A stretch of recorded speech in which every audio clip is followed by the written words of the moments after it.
is one of the most relevant and concerned issue of the time, and ecological degradation and its impact is being felt by all of us, is being experienced by all of us. So without further delay and without further babbling of my limited and general knowledge on the topic, I would like to pass on the mic to Professor Dr. Chandhan Mahantan. Dr. Chandhan Mahantan is a professor at the Department of Civil Engineering, IIT Guwahati. He has served in various national and international committees, including the Planning Committee of India. Professor Mahantan has carried out a series of projects funded by national and international agencies, including Ministry of Human Resources and Development. Professor Mahantan has authored more than 60 technical publications in peer-reviewed journals, proceedings, and books. Professor Dr. Chandhan.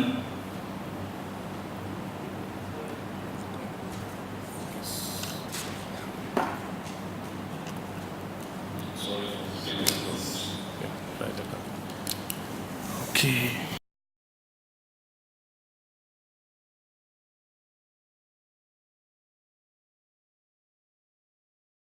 Scholar, and by his own credibility established a benchmark, and today we are celebrating his scholarly contributions.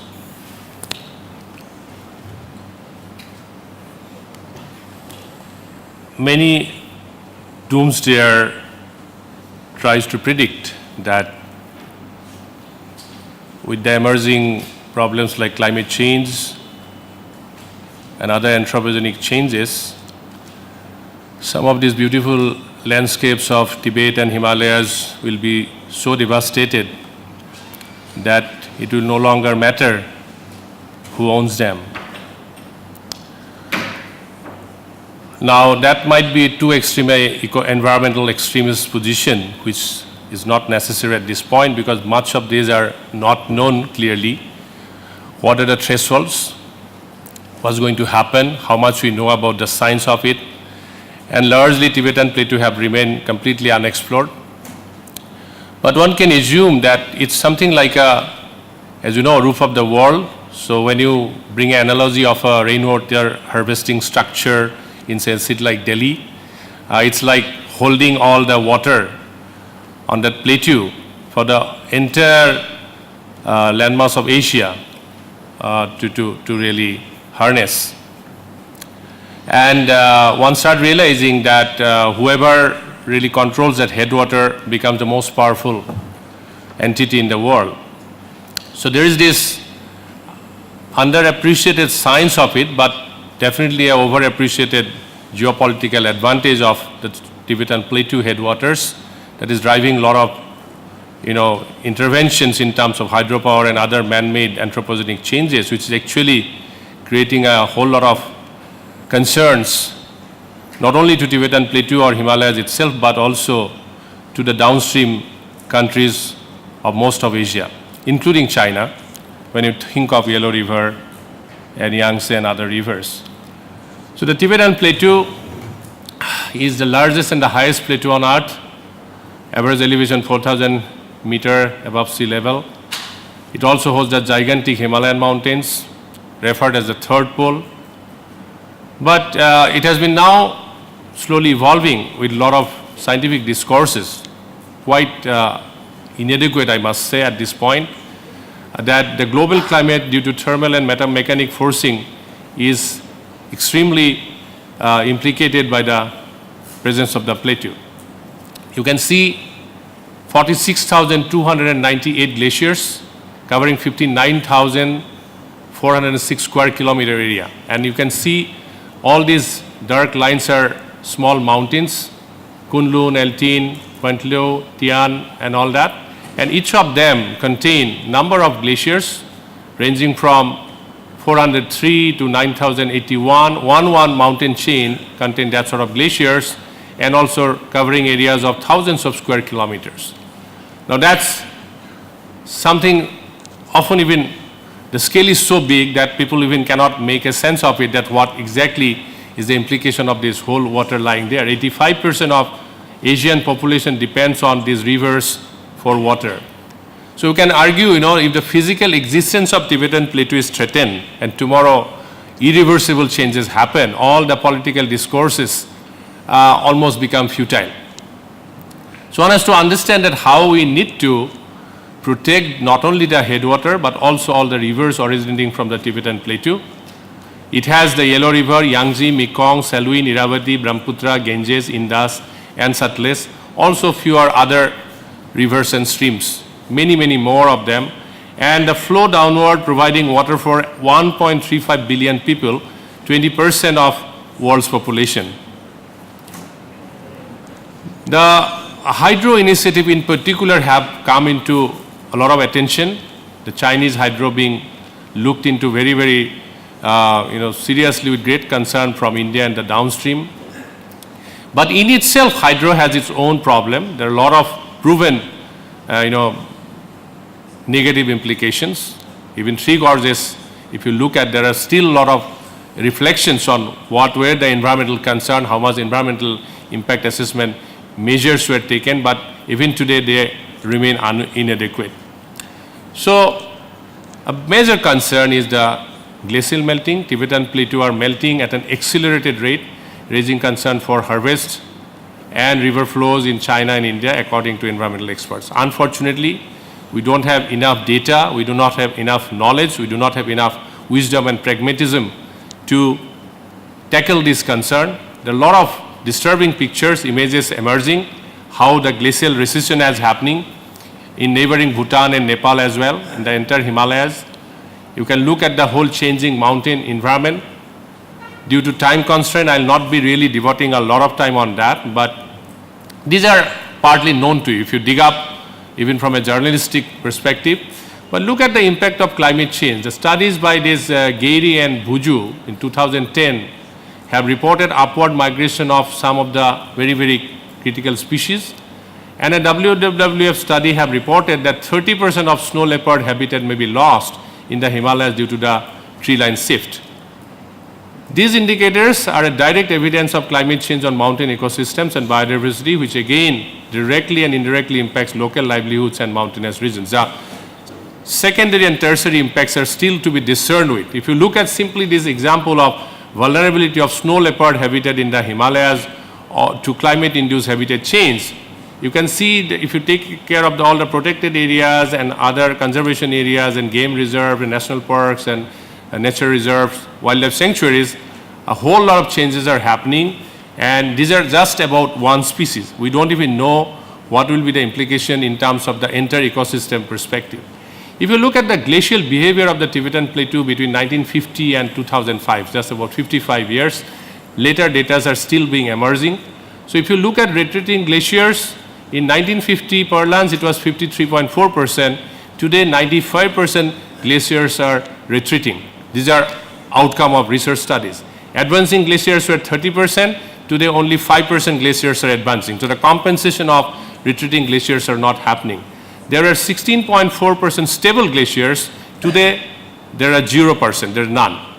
So concerns are emerging, and the whole mass balance studies are telling us that the volume of these glaciers are also reducing. Recent studies in 2010, they report accelerating retreat and increasingly negative mass balance, and most negative mass balance is observed in the southern Tibetan Plateau. If you look at the summer accumulation type, unfortunately this is a detrimental accumulation, where such type of glaciers are more vulnerable to warming than the winter accumulation type ones. These are again based on all studies. Unfortunately, my own students are working on Sikkim glaciers, but we cannot go to Sikkim, but to Tibet. But we are looking at some of the studies mainly done in the southern Himalayas in the Tibetan Plateau. You can say because along with increase in precipitation, there has also been rise in temperature, resulting into decrease in accumulation and resulting into drastic increase in ablation with lowering albedo. So what happens when glaciers melt down, you have rock, dark color surfaces emerging, and they are heat traps. So the albedo gets raised, and it enhances the melting much more. If you look at how then people's livelihood, which is one of the core issue, is connected, you can see glaciology and hydrology, excessive melt, unstable snow cover, increasing permafrost temperature, and resultant degradation, ice loss, unstable stream flow, all have implication to mountain communities. You can think about GLOFs, glacial lake outburst flood, there's a whole disaster, and global climate and weather change, future of hydropower being now concerned, run-of-the-river projects are looking unviable, so people are talking about more storage reservoirs, and eventually if you find, I'm not going to cover those immediately, but forest, biodiversity, and agriculture are at great stake because of these changes. So the threats faced by the rivers originating from Tibetan Plateau is not about Tibetan Plateau alone, it's a whole concern of range of countries located in the downstream, climate change, dams and infrastructure, excessive water extraction, pollution, urbanization. It will not be possible here to elaborate all of them, but you can, if you look up, connect even pollution to the damages being happening at the upstream. So one has been pondering that what could trigger excessive glacier melt, and there are a lot of changes from carbon soot deposition to other kind of altered precipitation pattern, warming temperature and all that. And these are causing enhanced water levels in stream for a shorter time span, short span followed by a dry spell, wastage of fresh water into seas and oceans, and overall a skeptical hydrological future. So you can see the temperature rise in Tibetan Plateau was 0.16 degrees centigrade per decade during 1996, 1955, that window, but today it is 0.36 degrees centigrade per decade. So that has gone up, and we really don't know, is it going to be further accelerated in the future. So there are threats of altered water flows, dry rivers, change in fishing resources, displacement of people, loss of water quality, loss of livelihood, and a whole range of issues. And these are matters of research for people engaged into physical, chemical sciences and biological sciences, apart from the sociological angles also. What are we hearing? Number of large dams in China in 1950 was only 22. Today it is, in 2000, it is 22,000, about 1,000 times more. And this has been, by and large, being argued to be disregarding geological risk, global biodiversity, resettlement, and impacts on downstream communities. So perhaps it's too early to discern the impacts happening, but this is kind of emerging. And not to forget, this is one of the seismologically highest seismic region. So most of the structures are also facing the challenge of the vulnerability in terms of disastrous earthquakes. And then you can think of this whole, I'm just giving the example from where I come, the Brahmaputra. Personally, I'm greatly concerned about Brahmaputra. As a hydrologist, I'm greatly concerned about the flow regime and all that happening. You look at the Ganga Brahmaputra Meghna system, and it fits one of the largest concentration of poor people who are already fighting a losing battle against poverty and livelihood. So if you look at the Tibetan headwater vis-a-vis the downstream rivers, there are issue of excessive melt of glaciers in the plateau, which caused an increase of more than 5.5% of rivers runoff as of 2007. And this may again go up if you look at the general projection of climate change. Currently, the stream flow may have increased due to excessive melt, but for how long, we really don't know. Retreat and enhanced melt has also caused rise in lake levels, bringing them to risk of breaching, and the GLOF creation has happened.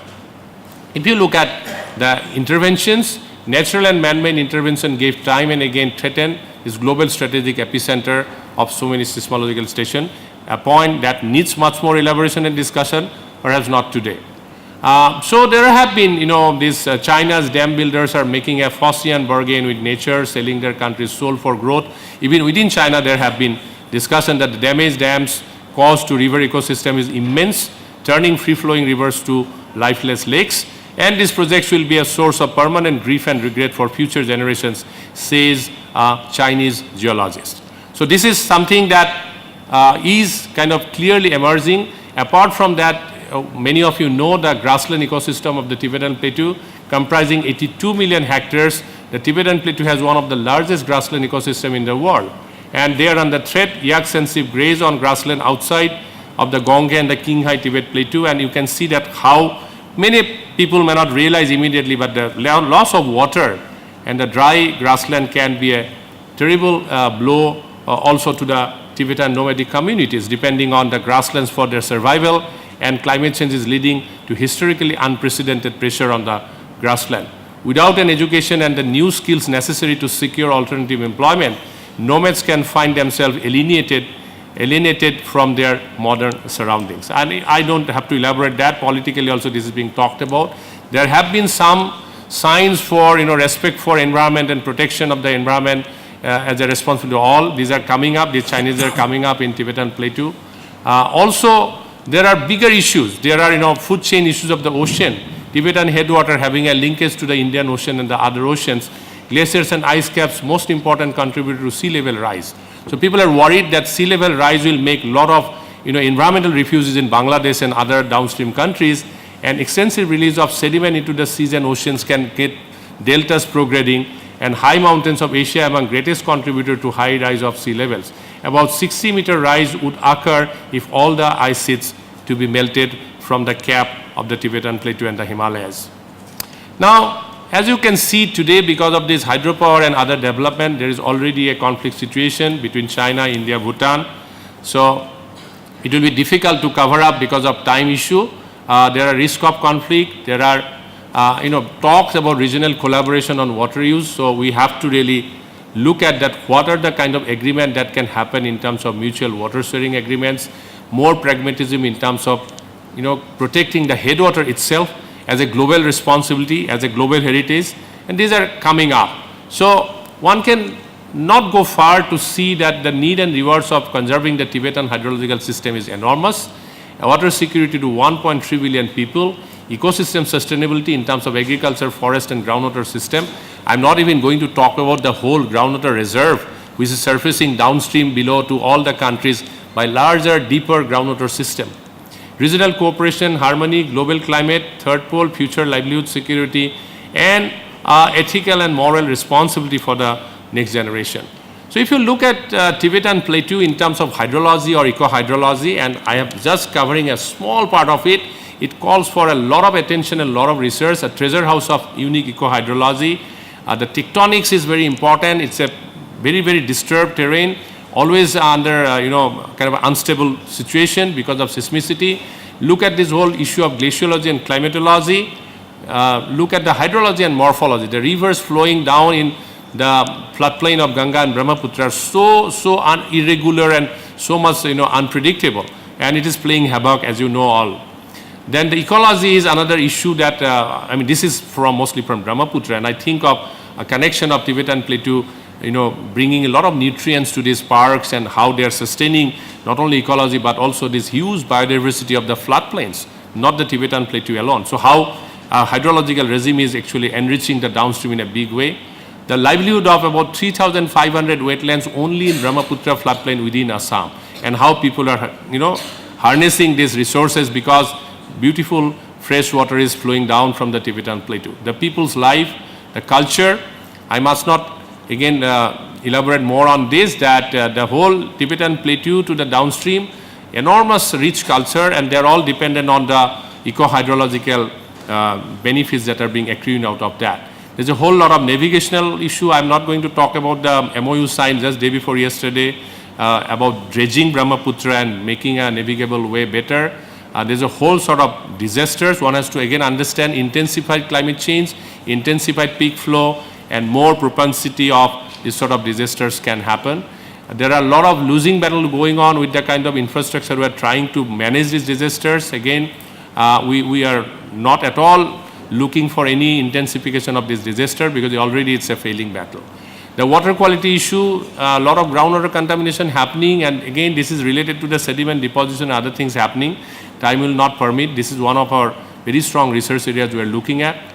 So one has to understand this whole scale of the Himalayan river scale, the Tibetan Plateau, and how together this is a mosaic of a very different kind of ecology, and they're all sustained by hydrology. And this has to be protected. A lot of research is needed, a lot of kind of findings are necessary to have more pragmatic decision. I'm here only flagging some issues, knowing that this is more of a conference attended by research scholars. I know there are a lot of social scientists here, but maybe our environmental science and life science department people can also look at Tibetan Plateau in a bigger way, and then kind of think of an overall larger hydrological sustainability of this system. At political level, garnering support as a global heritage site, as well as in terms of, looking at the systemic issues, that how perhaps some of the interventions can protect this global hydrological, bank, or if you can, it's hydrological bank of the world. So I'll stop here. There are some recommendations and all that, but I think this is I'll not go for right now because of time. There are issues. But what I'm going to tell you that, even remaining outside the Tibetan Plateau, today with technology, through satellite and through other kind of sensors, and also gathering data for soil moisture and other things, a lot of hydrological studies possible on Tibetan Plateau from elsewhere. And that can make a scientific case for its further protection and further conservation. I think that is something very important. If it is not feasible to do field level work going to Tibetan Plateau, but it should be possible through a lot of global level satellite based data and other sensor based data to even talk about remote sensed hydrology. And I think that is something I would like to prod here young researchers to go for. If beyond that I have any specific, unfortunately it's a too big a topic to cover in such a short time. So I just wanted to flag a couple of these very, very emerging concerns, and I think one has to look at very carefully how we go in the future about appreciating the eco-hydrology of Tibetan Plateau. Thank you so much.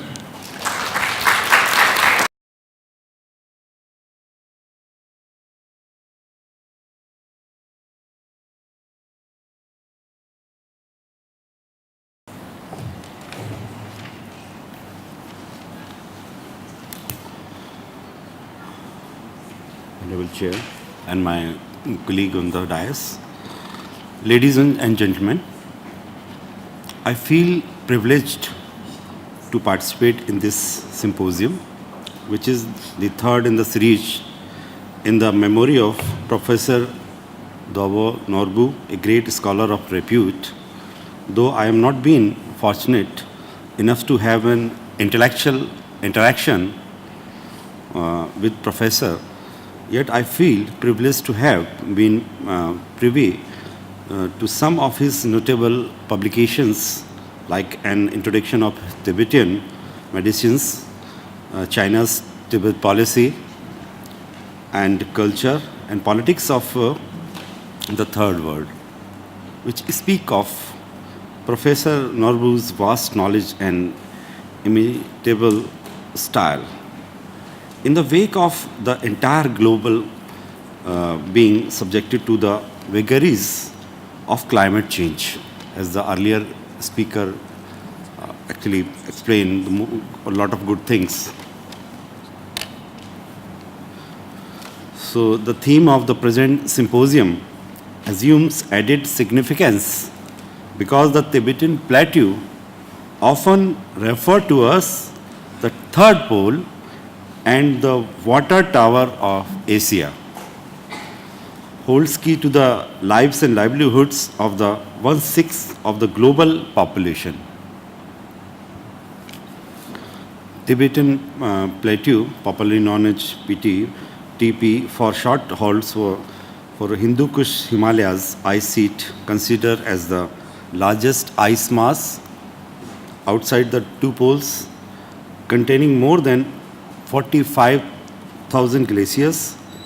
Glacial runoff from the Tibet Plateau feeds the largest river in the Asia, including Brahmaputra, Yang, Yellow, Mekong, somehow Ganges and Indus River. These major rivers flow into India, Bangladesh, China, Nepal, Pakistan, Thailand, Burma and Vietnam. For China alone, 30% of its freshwater supply is met from the rivers flowing from Tibet. Tibet is endowed with the world's greatest river system. Its river water are the lifeline in the world's two more populous countries, India and China, both. I'm talking about the both, as well as the Bangladesh, Myanmar, Bhutan, Nepal, Cambodia, Pakistan, Laos, Thailand and Vietnam. These countries comprise 47% of the world population. Almost half of the world population live in the watersheds of the river, whose sources lies on the Tibet Plateau. Glaciers of the Tibet Plateau provide a key resource of water in the summer months as much as 70% of the summer flow in the Ganges, 35 to 50% of the flow in other rivers, Mekong River originating from the plateau, which flow through Yunnan province in China, though Laos, Thailand, Cambodia, finally Vietnam is the bloodline for the Mekong region countries.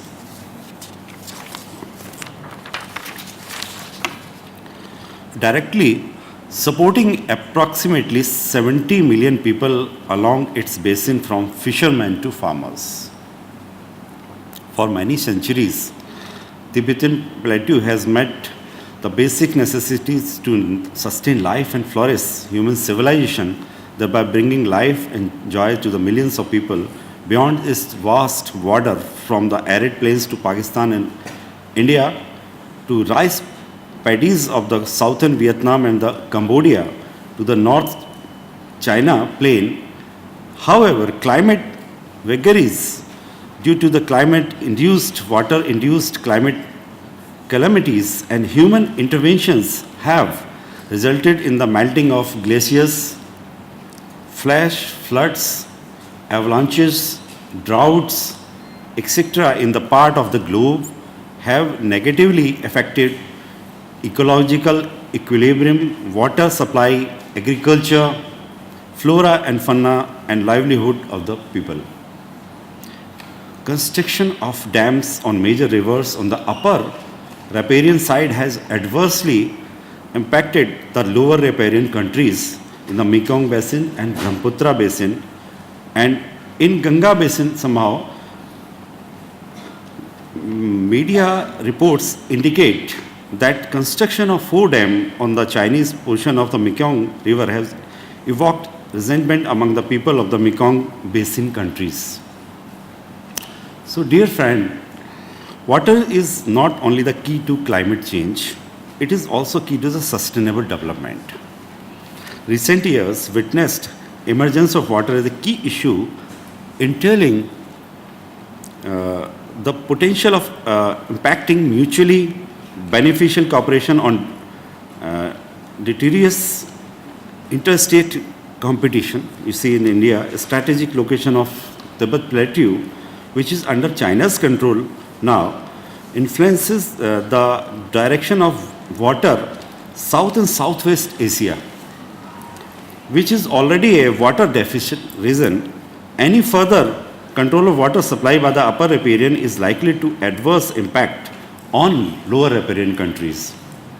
The rapid proliferation of irrigated farming, change of crop pattern to water-intensive industries and widespread use of high water consumes crops and depletion of the groundwater as well.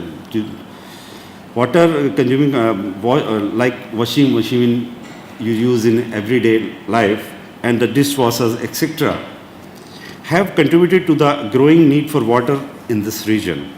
The adverse impact of climate change and environmental degradation in the form of shrinking forests and swamps, which foster a cycle of chronic flooding and droughts through the depletion of nature's water storage and absorption cover has added to water woes. The problem of mounting water deficit in South and South Asia is further compounded by reported plans to build dam on or redirected the southward flow of the rivers from the Tibetan plateau. The ambitious plans by the upper riparian countries, including production of hydropower, channeling water from irrigation, other purpose, etc., and it's also reportedly working on massive inter-basin and inter-river water transfer projects. You see day-to-day in media as well. According to media report, having built 2 dams upstream, China is engaged in building at least 3 more on the Mekong to constrain of the Vietnam, Laos, Cambodia, and Thailand. Some of the Chinese projects in the west center Tibet can adversely affect river water flow into India. However, China is maintaining studies silence on these projects.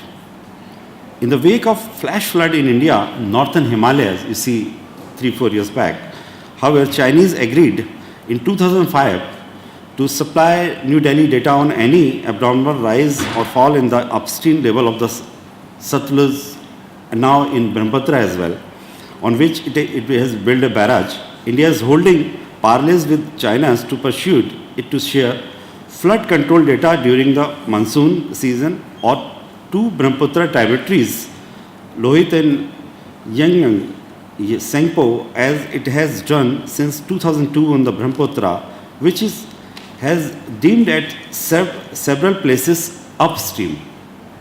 The 10 major watersheds formed by the Himalayas and the Tibetan highlands spread out river water far and wide. However, human intervention through rapid industrialization and infrastructure development now threaten the ecological viability of river system tied to South and Southeast Asia. Exploitations of natural and mineral resources of Tibetan plateau. This is also a rich source of minerals as well, without caring for its effect on ecological change. In this scenario, experts opine that the future of Tibet water reserve tied to ecological conservation. Some recent studies have documented a host of serious climate change challenges to the quality and quantity of Tibetan freshwater reserves. Most of them caused by the industrial activities. Deforestation had led to the large-scale erosion and siltation. Mining, manufacturing, and other human activities are producing record level of air and water pollution in Tibet. Together, these factors portend future water scarcity that could add to the region volatility. The region warming climate is a cause glacier to recede at a rate faster than anywhere else in the world. Some experts feel the Tibet water resource have become a increasingly crucial politico-strategic and cultural element. Most of them, quarter of China's land is classified as desert. It is one of the planet's most arid region. Chinese rivers are either too polluted or too filled with silt to provide all the Chinese population with adequate supplies of fresh water. China is intent upon exploiting Tibet's water resource without caring for its adverse impact. They have proposed building dam for hydropower and spreading billions of dollars to build a system of canals to tap water from the snow melt. And glaciers and the transport in hundreds of miles north and east to the country's farm and industrial region. Recent report indicate there are more than 80 hydro projects recently in various stages of preparation and construction for the Mekong and its tributaries. Discussion among the countries that share the Mekong are the most complicated. A common approach toward planning the river future means accommodating Thailand's lively and fresh-willing society. The dictatorship in Myanmar, now restored the government, but still a dictatorship. The authoritarian democracy in Cambodia and the communist-ruled system of Laos and the Vietnam. In the view of the global warming, the question arises as how long the frozen Himalayan glaciers reserve will last is in the doubt. In attempting to solve its own water crisis, China could potentially create widespread water shortage among its neighbors. According to Peter Glick, my friend and president of the Pacific Institute, that water will be a key to reducing political conflicts and tension in the region.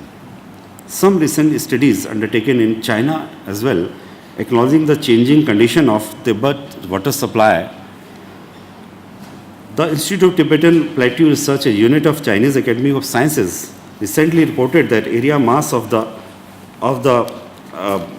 region glacier had decreased 7% since the late 60s. Another expert, Geoff, director of the Environmental Change and Security Program at the Winslow Wilson International Center for Scholars in Washington, D.C., water is seen as a strategic asset for China wherever it's occurred in China, because so much of the water for China and region originated in Tibet. It added additional level of importance in political sensitivity and context that does not get the attention it deserves. Nearly 2 billion people are depend on the water originating on the Tibet plateau. By defining that means it's high politics and critically important in a politically studying sense. Tibet, a water tower of Asia, it calls for more attention and close cooperation between China and other countries dependent on water originating from Tibet with regard to safeguard of water resources in Tibet and the judicious use of water by the main stakeholders. Much efforts is needed on the ground in Tibet to restore wetlands, adopt farms and the pasturelands, air and preserve forests before the impact of climate change make it more difficult to save ecosystem. Though state and people working together, desertification may also be reverted. The fact of the future development and social security of the lower riparian country, especially India, China, India, Pakistan, Bangladesh as well, and other side, on how well the ecological services are restored in the and managed in Tibet. In the aftermath of the conclusion of the Paris Agreement on climate change, it has become essential for the lower riparian countries of eastern part of the South Asia to forge a Mekong Commission-like organization. And therefore, both organizations should negotiate with China regarding sharing of water river originating from Tibet. Merely raise a hue and cry against China is not going to serve the purpose, because China is a major factor help in restoring ecological equilibrium in Tibet. A healthy and sustainable Tibet plateau will not only benefit the entire Asia continent, but also it would help in promoting peace and harmony within the region. Apart from serving as a land bridge connecting South Asia and Southeast Asia, Tibet plateau is the reason and of the very survival of the 2 billion people, as I told you, who are dependent on water resources emanating from there. The impact of Tibetan landscape and its natural resources due to climate change and human interventions would threaten not only future water food security of the region, but also subdue their ambitious efforts of realizing a sustainable development goal. Everybody heard about the sustainable goal taken up last year by the United Nations, as well as fulfilling the objectives of recently concluding Paris Agreement on climate change. Thank you.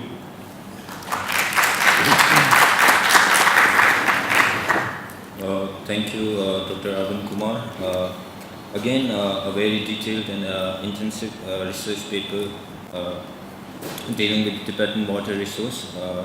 He has clearly mentioned Tibet as a water tower of Asia, and how 47% of the world's population is relying on Tibetan water, and also the other human interventions like industrialization, deforestation, and other pollutions that leads to degradation of water resources, and its huge impact and implications that would mean a great deal to all the humanity, and also which would have implication to global politics, and also the rising issues and scarcities and conflict with the water resources that we are witnessing from day to day.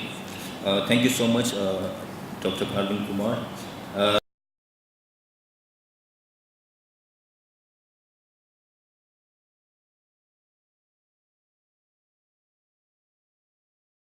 almost all clay background from the previous speakers, and so over here I would like to discuss how politics and water issues is related. And during the previous session, we had a discussion on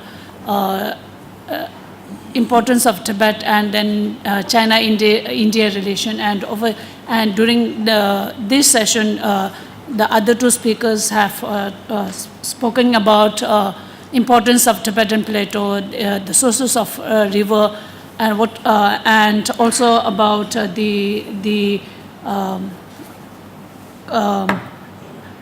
China's policies on dam constructions on Tibet. So my topic, I would like to talk about China's river politics on the Tibetan Plateau and comparative study on Brahmaputra and Mekong, where I would talk about how politics is related to water issue and what is China's transboundary rivers policy, and then how is China's policy on Brahmaputra and Mekong is different. So over here, we look at the China, on this map, and we see that the Tibetan Plateau has the largest freshwater reserve, and over here, then China has almost less than 1% dependent on its rivers, originates from other countries, and its outflows are almost over 40%.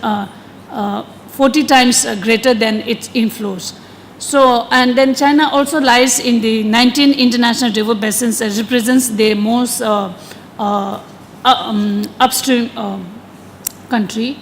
And so when we look at the water dependency, China has almost 0% water dependency on other countries, whereas India has dependent on 30% and Bangladesh has 91%.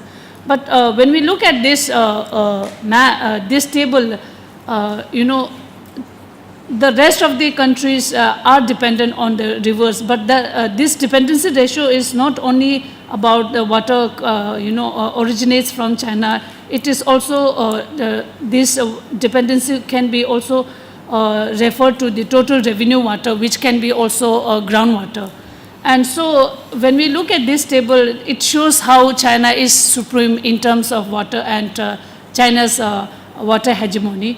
And then, so when we look at the China's policy for transboundary rivers, so China has almost rejected the multilateralism framework for managing transboundary rivers. And then China has also one of the 3 countries to reject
policies with its own provinces and then with Tibet and other Tibetan provinces.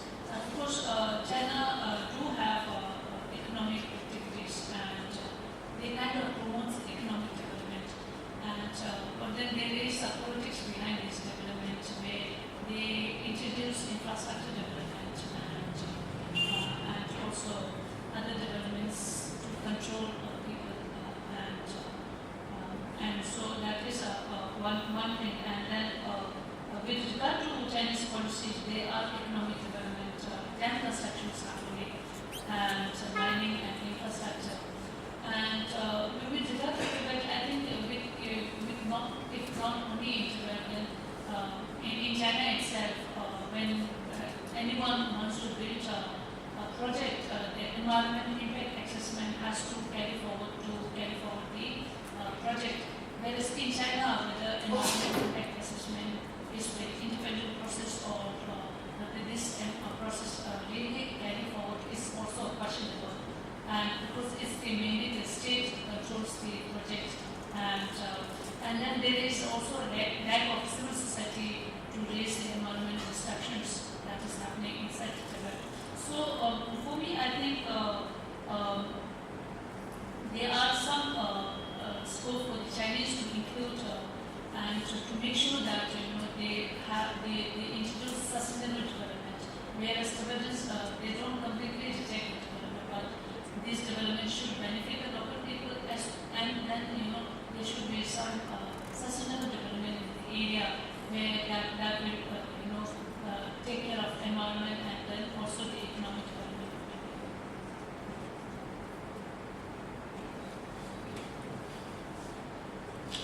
Thank you. Any more questions? I think we have time for one last question.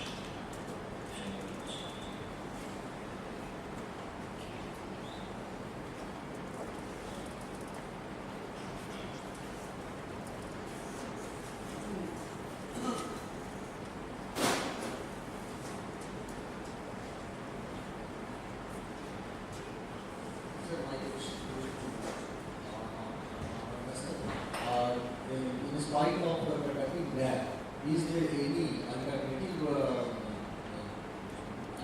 provisions of generating resources like windmill and something else, so that capital balance not be disturbed?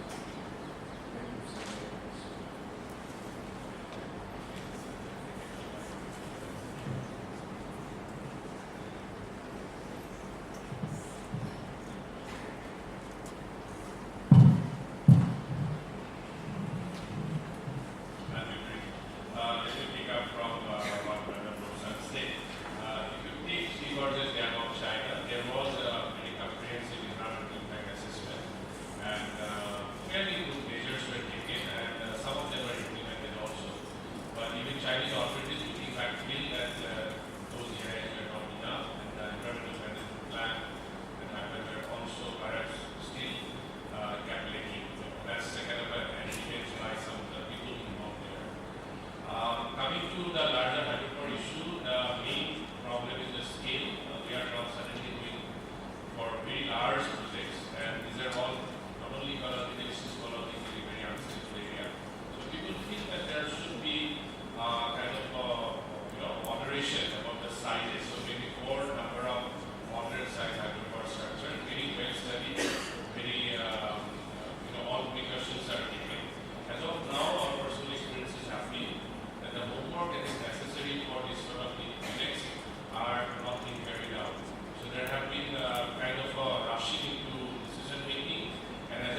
there are question marks.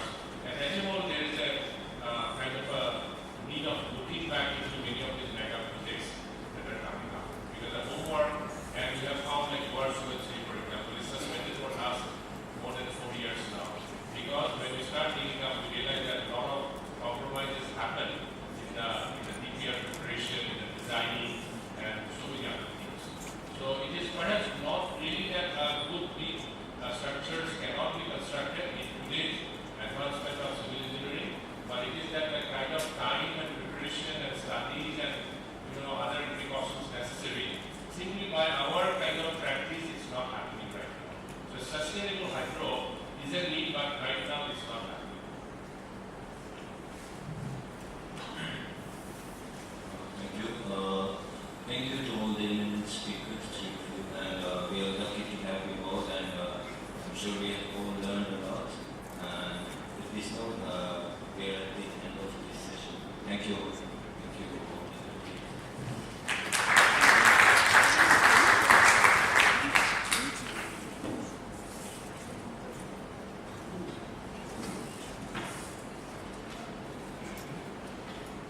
Now, I want to request our executive member, Mr. Norbu, to come up and present the Tibetan scarf and memento to our distinguished speakers and chair of the session as a symbol of our heartfelt gratitude for sharing their insights on the most concerning issue of our time.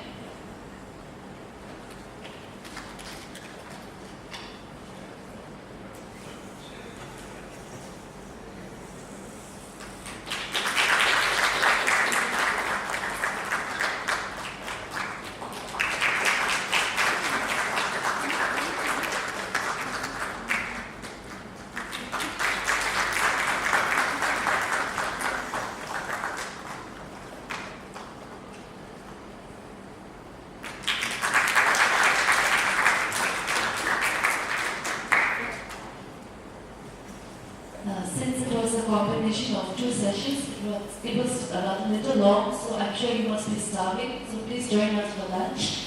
And it will be served as the same way we serve the tea and snacks. And those who haven't registered for the, those who haven't registered, please register because you get lunch over there.